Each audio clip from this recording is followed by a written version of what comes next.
Hey everybody, we have another Keystone deep dive for you. Today I want to talk about elemental equilibrium, and I chose this one because it's powerful, it's usable in a lot of builds, but also there's a lot of nuance to it, and even if you have kind of a general understanding of how it works, there are enough quirky or unintuitive interactions with this particular keystone that I think it's worth going over those details, and hopefully I clarify a couple of things for you folks out there.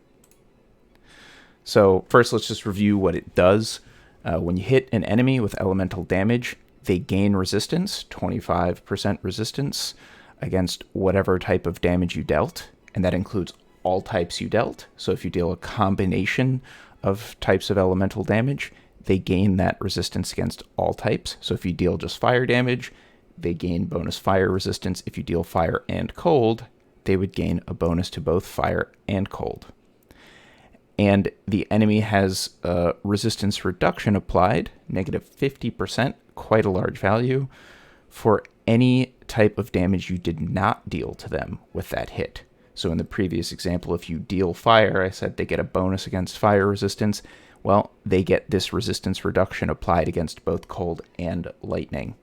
If you deal both fire and cold with your hit, then the damage or the resistance reduction is only applied to lightning resistance. It has a 5-second duration and is refreshed on hit, and it is completely overwritten by subsequent hits. So it doesn't stack with previous instances. That would be completely insane, right? You can't hit them with fire and then hit them with cold, and then they have negative 100 lightning resist, right? It's only one instance of this effect at any given time. So I'm just going to run through the ways in which you can use this in your builds, and I wouldn't be surprised if there's some quirky interactions out there that kind of are outside of the scope of what I cover, but these are some of the big ones. So first of all, you have Ignite. And, the key thing to remember here, the reason why it works is because this effect is only applied by hits. So what you're able to do is debuff their fire resistance and then hit them with a skill that ignites them. And then the Ignite will take advantage of that minus 50 fire res that gets applied. So you essentially have two ways of accomplishing this debuff. You either have sort of I call them activator skills in this little presentation. I'm going to reference Stormbrand a lot because it's a commonly used one, but some kind of skill that is pure utility in that it's essentially, part of your skill rollout purely as a way of applying this debuff. And then there's also a way to make non-native damage types cause Ignite. So there's the 3 dragons unique helmet, there's the Stormfire ring pictured here, there's Hrimburn gloves. Essentially you can make either lightning damage or cold damage contribute to the Ignite. Now the interesting thing about this interaction is the Ignite itself is still always fire damage. So this allows you to scale your Ignite by, let's use the Stormfire ring as an example, which makes your lightning damage cause Ignite. And so it allows you to scale your Ignite damage by things that increase lightning damage, percentage increases or flat increases, or percent increases to fire. Now the tricky thing about this method is that you don't want to be dealing any flat fire damage, because if you deal flat fire damage, then it'll give them the bonus resistance. So you need to make sure you're dealing purely cold or lightning, depending on whichever unique you use to make that damage type apply to Ignite. Other damage over time, so kind of a classic is Righteous Fire and Scorching Ray. Those two are often used in the same build. Those skills don't hit at all, so as long as you can hit them with any cold or lightning damage, their fire resistance gets debuffed, and you deal a lot of extra damage as a result. A cool thing about this is because these skills don't hit at all, you can get a small amount of added cold or lightning damage, like on a piece of jewelry or on an Abyss Jewel, and it'll make it so that any skill you use will apply that debuff or so including something like, let's say, shield charge, and it makes it a lot smoother to apply that as you're just going through a map or something. You can also have skills that hit but deal primarily damage over time, so I used Vortex as an example here. Technically, Vortex does hit the enemy for cold damage, which will increase their cold resistance. But the thing is, you can then use an activator skill to quickly overwrite that and replace the bonus cold resistance with the cold resist reduction. So again, something like Stormbrand would be a very effective way to do that. So you'd have technically not 100% uptime on elemental equilibrium, but you'd have something very, very high, like 95% uptime. Because again, as soon as the cold skill hits them, it immediately gets overwritten by the lightning or fire skill that you use to debuff their cold resistance. So you can also, in these cases, and this is kind of always true for any activator skill, but I just threw it on this slide. It can double as an activator for elemental overload. So if you are doing a non-critical damage focused build, which is the case for basically all of these forms of elemental equilibrium builds that I cover, then it kind of doubles as applying elemental overload, and you can even also do things like curse on hit or something to get some extra value out of whatever your activator skill is. Roll a lot of utility into one skill. Minion builds are another great way to take advantage of this keystone, because elemental equilibrium only applies to your character, to you. It does not apply to your minions. So if you have some way of making your minions do primarily elemental damage, then you just act as sort of a support for your minions, and you debuff that type of resistance by hitting them with a skill that does a different type of elemental damage. So let's pretend that your minions do primarily fire damage. You use some kind of cold skill, could be basically anything you want, to debuff the enemy fire resistance.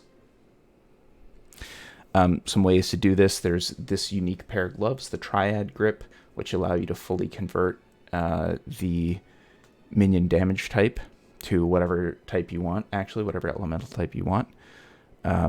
Things involving hatred and stacking aura effect or something like that.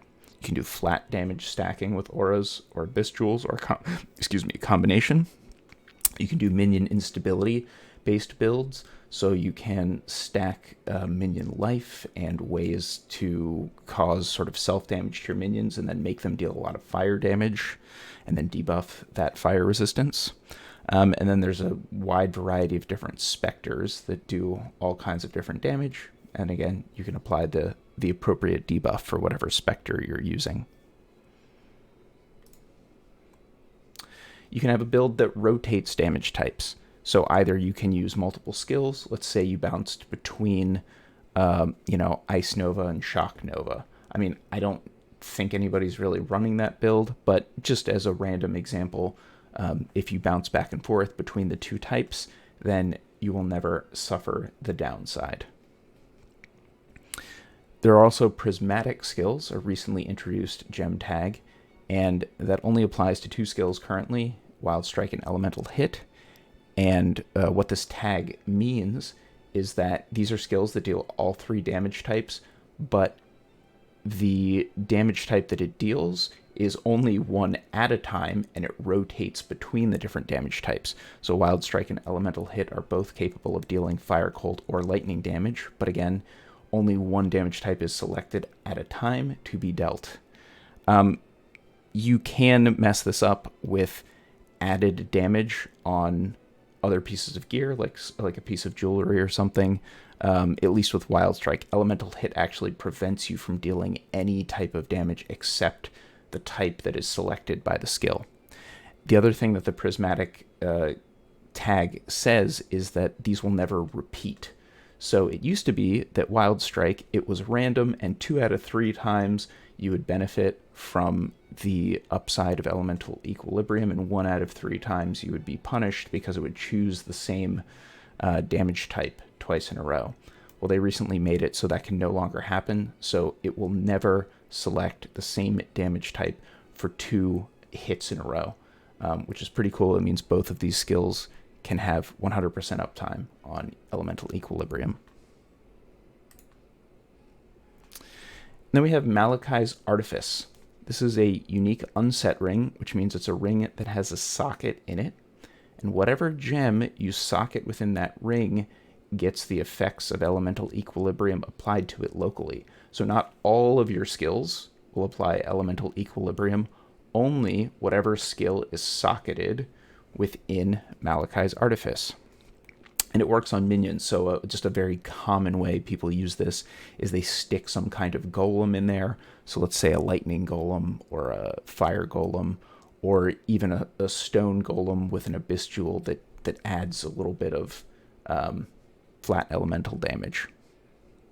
Keep in mind, too, that the amount of damage you deal is not relevant. I maybe should have referenced this earlier, but there's no scaling of this effect.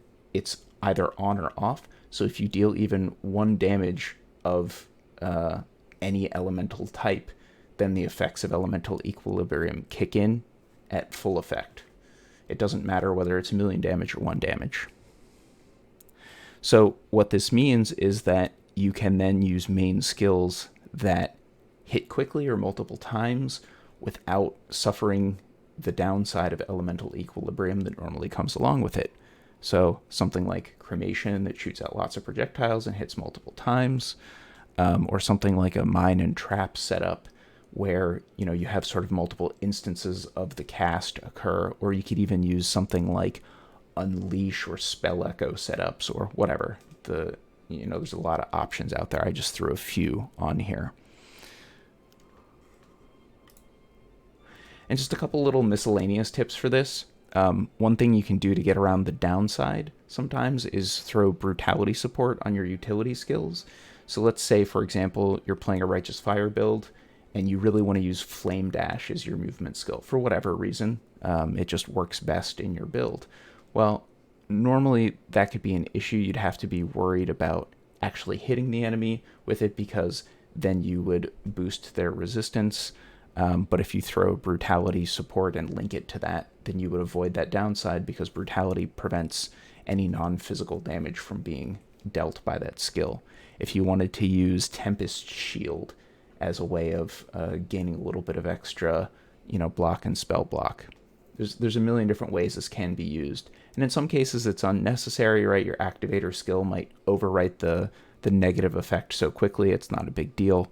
But just something to keep in mind if you have some extra gem slots. I mentioned this earlier, but added flat damage on a ring or amulet or abyss jewel is a great way to get the effect of elemental equilibrium without having to give up a gem slot if you're tight on gem slots, or just kind of smooth things out, like I mentioned as an example with Righteous Fire, allowing you to use like Shield Charge or something to apply the elemental equilibrium can just make your gameplay experience a little bit smoother. And also, you can use some of these activators on some kind of trigger effect. So, in a cast when damage taken setup, or using it with the focus mod that causes you to cast any socketed skills in the piece of gear that has the focus mod on it, or the weapon mod that makes it so that when you use a skill, it triggers the socketed gems within there, just to automate the casting of that activator if you want to smooth things out a bit. So these are just a few little tips. Hopefully that clears up some of the nuance to using this Keystone. And like I said, I'm sure there are some clever interactions other people have found out there with this Keystone beyond what I covered here, but I think I covered, kind of the vast majority of ways that people use this Keystone, and hopefully you have a better understanding of how to use it in your own builds. So that's it today. I'll see you guys next time.